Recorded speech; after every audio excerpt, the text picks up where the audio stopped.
Hi everybody, and welcome to the start of a brand new Let's Play. And today we're doing this is the first time I'm doing this series on my channel. First time I'm doing this series. This is a long title: Dragon Quest XI S Echoes of an Elusive Age Definitive Edition. For God's sake, Square Enix, why do you do this to me with your fucking long titles, man?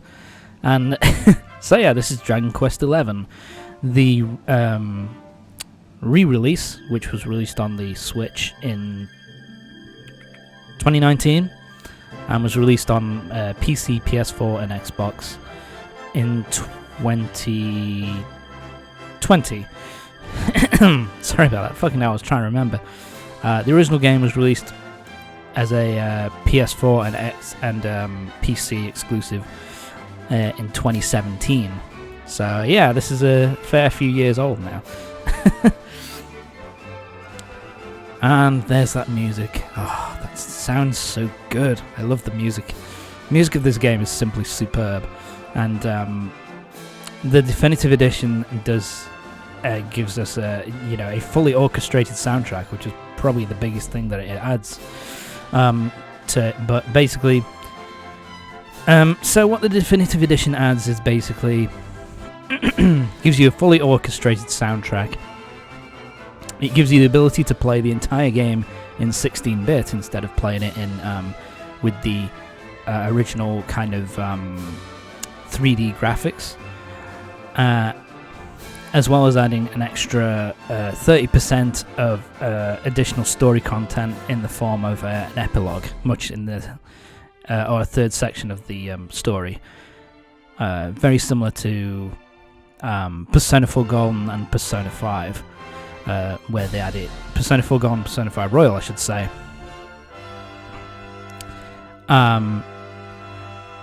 So yeah, pretty much adds extra story, so it's really well worth the time. The only real downside is the fact that this is a port of the Switch version, which means that the graphics are not quite as good as the original, because the original had really nice high definition kind of character models and stuff, which had to be downgraded when they released the Switch version. And as this is a port of the Switch version, yeah, we have those additional my apologies, we have those additional poor graphics. I wouldn't say poor, they're just not as the character models are just not as good.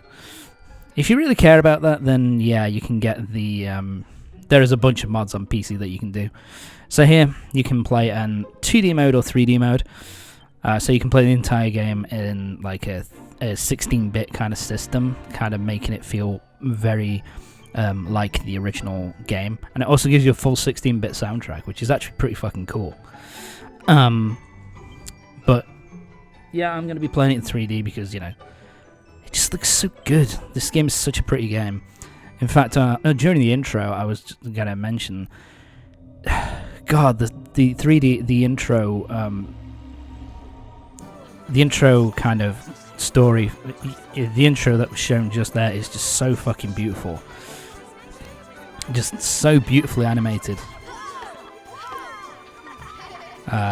And so yeah, this little scene right here at the beginning with this little tockle, that's what these creatures are called, with the kind of the red glowing chest. This was actually something which was added in for Dragon Quest XI S, which wasn't in the original version of the game, because it plays into basically the story of the game and the new story elements which are added in for 11S only. So it's kind of nice.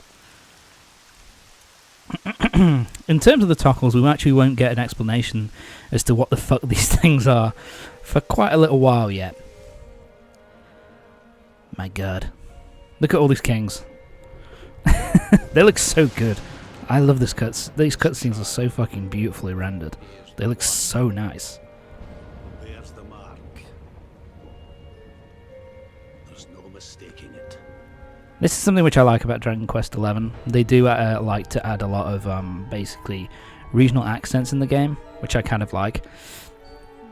But this starting point is very much...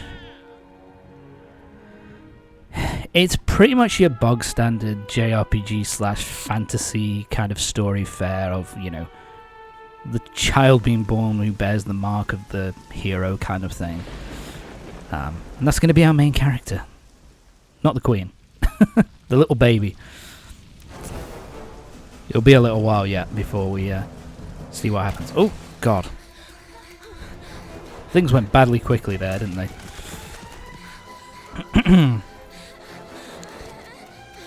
And something tells me that we might have this little girl running with the queen here. She might have a major part to play in the story later on, but we'll see.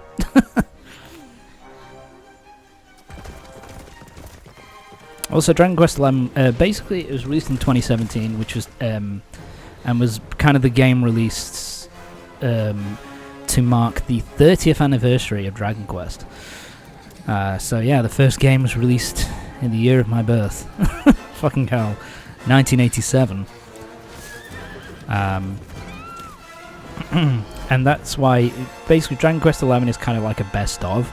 It has a lot of story elements and also basically a lot of elements in it in its entirety, which are basically throwing back or nodding back to every other game in the series, which is kind of a cool idea. I like that. I don't think Final Fantasy's ever done something like that. What in heavens are you doing? At least I don't think so. I could be completely wrong.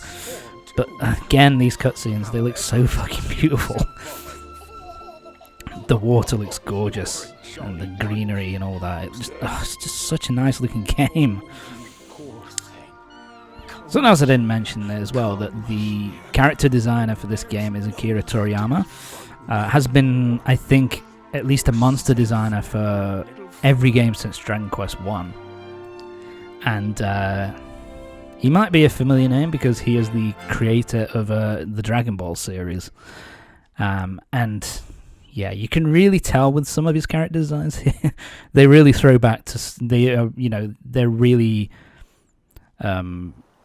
he really shows off kind of who he is. And here's our boy, all grown up. And I said that, you know, the character's kind of... You can tell it's Akira Toriyama. That's because when we look at it, yep.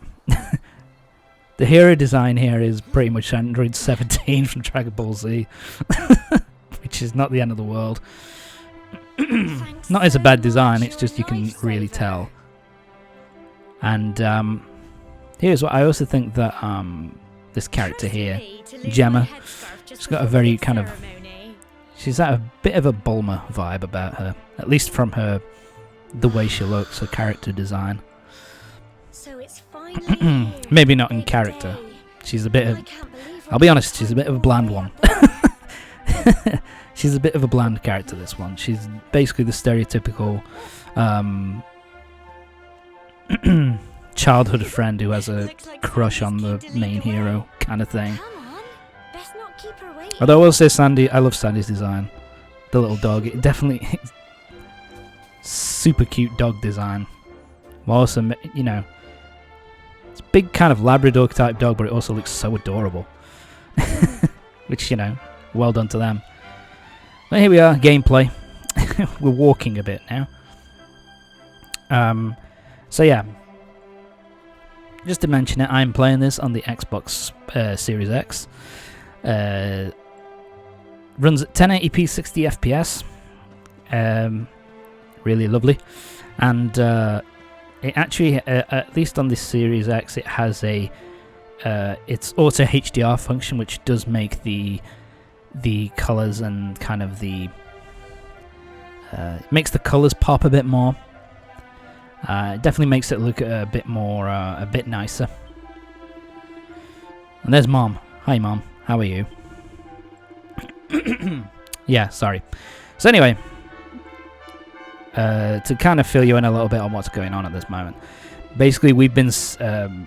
me and Gemma here have been sent off to the top of this mountain to kind of perform a coming of age ritual, which is basically where you go up to the top of this mountain and you kind of pray to the god, and basically it's kind of a coming of age thing, to kind of celebrate that we've become adults.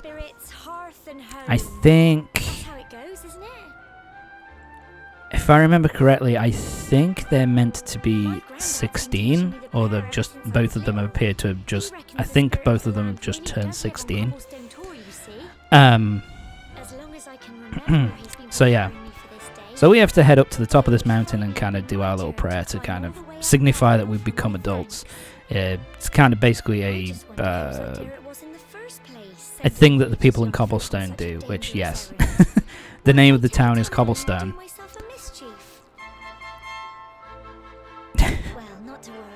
I do love her voice actress. She does a really good job.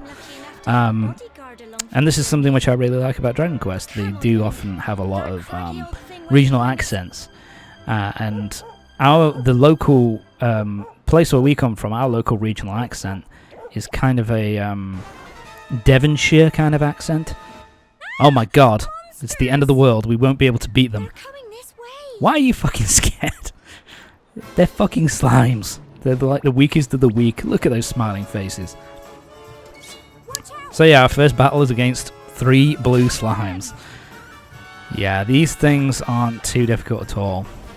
Even at the way we are now, our base attack, we only take 1 or 3 damage from them, and we can kill them basically in a couple of hits. They're pretty fucking weak. Sandy, what are you doing, lad? Help me out here, bud.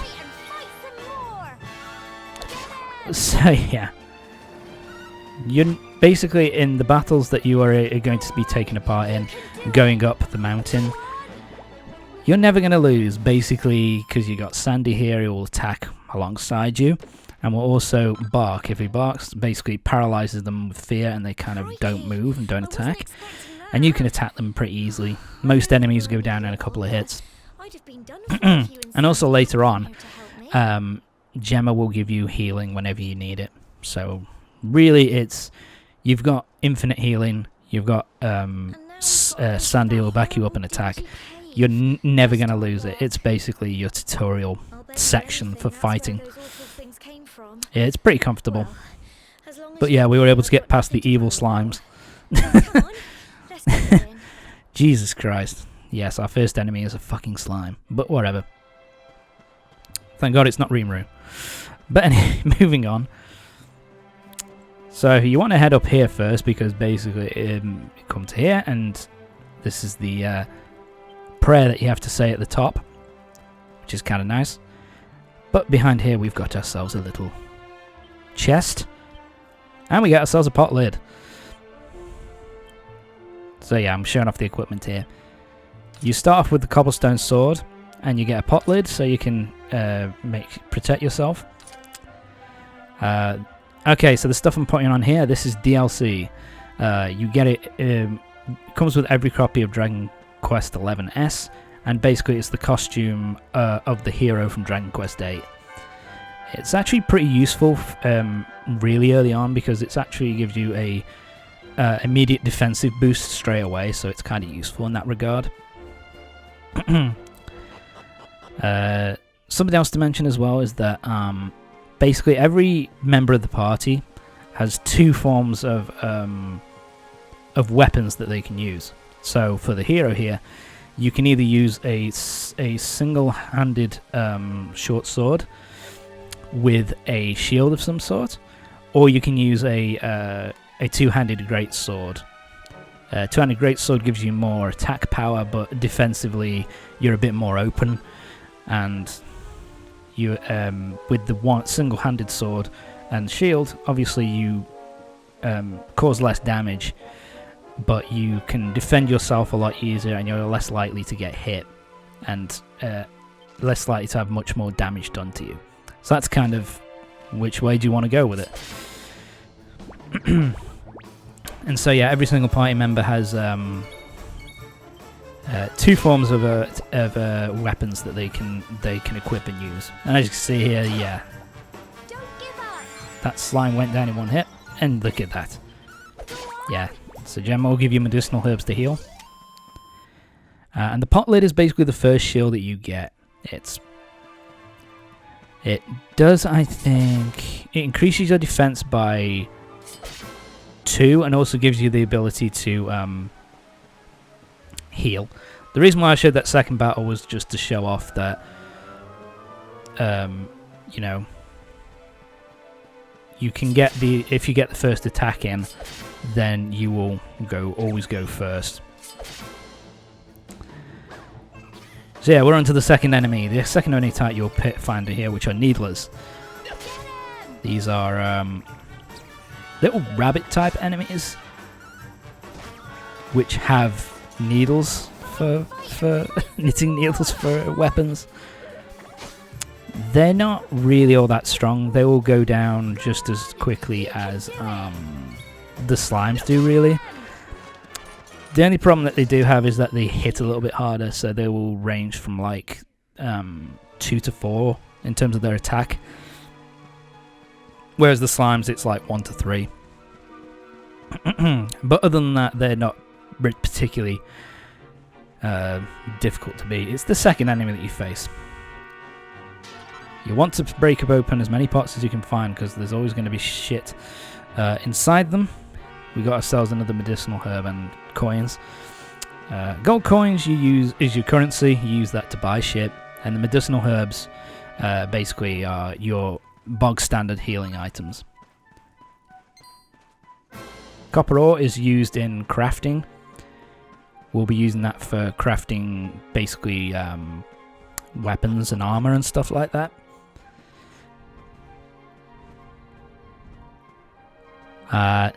So yeah, when there's a blue spark on the ground, that means it's something that you can pick up. It will usually be something like that, some sort of metal for crafting. It will usually be a crafting item that you will pick up. Sometimes it might be something like a medicinal herb or something like that. Look at that zoom in. So yeah, it's time for our mini boss. Technically, it's the first boss of the entire game. And as you can see, something which is kind of nice is the fact that cutscenes are in real time. So our costumes will kind of be, if we change our costume, it will show up as part of the design in the cutscenes, which is kind of nice. So okay, we're facing off against some smogs. These things are not too tricky. Basically, these things are more susceptible to magic than they are to physical attacks. Yeah, they also hit pretty hard, like doing 5 to 7 points of damage. So you want to basically just keep hitting with your spells. Frizz is something you get fairly early on. I think you get it when you level up to level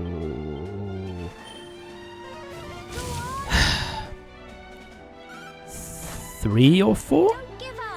MP isn't really, but spells isn't really much of a use at this moment because you don't really have a lot. We got basically 6 MP points, which is not much at all. And we've leveled up to level 3. There you go. Sorry, you get it level 2, which is much earlier than I thought. So once you get, you get your first spell really early, but it's not really much use unless you're using it against bosses. At least at this point, when you don't really have a lot of MP. The file which Gemma used in battle as well is basically an item which fully restores your MP. So it's kind of useful. I think it restores up to 10 MP, but it's your bog standard item to recover magic power. Yes, Gemma. Sorry, Gemma. Yes, Cole, you're a dumbass. Get back home, you piece of shit. Damn it! I've lost my attack dog. Never mind.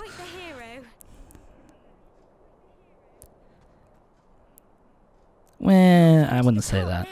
Those things weren't all that hard for a man such as myself. So it's time to head up the mountain, and it's starting to rain. That's not ominous. Moving on. So yeah, we have to continue our way up the mountain. And something I do like this because it basically does give you a good amount of tutorial about all the movement options and traversal options that you'll have in the overworld.